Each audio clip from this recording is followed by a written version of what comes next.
2008. Started as an LLC and a sole proprietorship.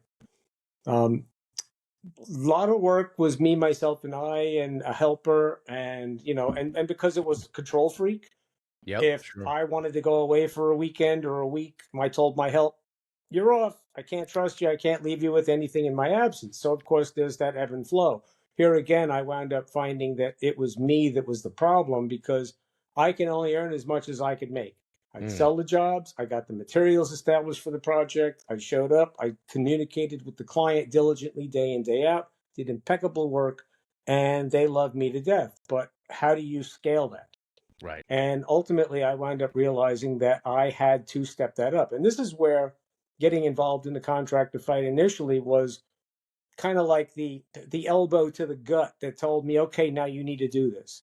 Sure. So a Marcus Sheridan, getting with Tom Reber and Steve Schinholzer and Tim Catroni and the rest of the troops. Yeah.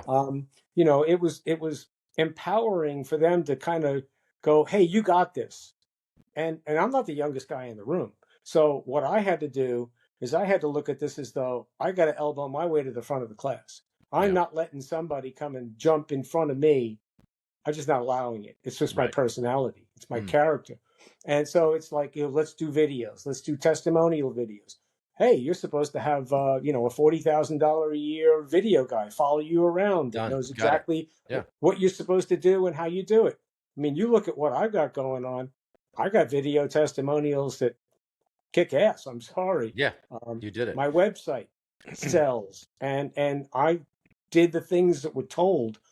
Ultimately, I wound up having to trust other people, Yeah. and that was probably the hardest thing for me to do because I watched them crash and burn.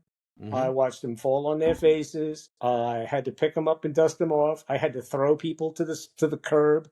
I had to Sure. fire people. I didn't hire properly. I hired because they had a pulse and they told me they knew which end of a hammer to use. Hmm. Um, I spent a lot of money and a lot of time burning through people, but thankfully I sold stuff at the right margin to Yeah. where I was able to absorb that. Well, Even went through the process of trying to manage projects a little more succinctly by going from a subcontractor model to an employee model, which was an absolute horrible experience and cost me a fortune. yeah. And then I went back to the subcontractor model and ha ha ha, what a difference the way the world works. Yeah. I tried it both ways. I don't know that I enjoyed either one, frankly. Um, but I look back at, how I was leading at the time, and it probably had a lot to do with how I was leading it. What would you say? How would you Yeah. say your leadership style has changed as the company has grown and you've had to let go of some things?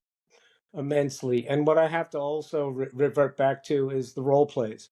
Mm, Because if it was not for the role plays, if it was not for the change in my mentality as far as communicating with people about motive and really digging into what it was that they needed, I mean, I was all about helping them, but I was also all about, what kind of bathroom, what kind of toilet do you want? What kind of fixtures do you want? And right. it's like we talked about the logistics and, and, Yeah. and the materials Right. and not the why behind it. And I'm going to say that that was probably the biggest Yeah. transition in my existence. And without that, I would not be here.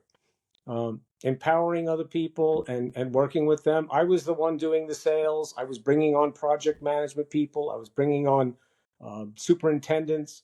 My son was working with me, of course. So, I mean, he and I are like attached at the hip. So Hmm. he basically parrots everything that I've ever said.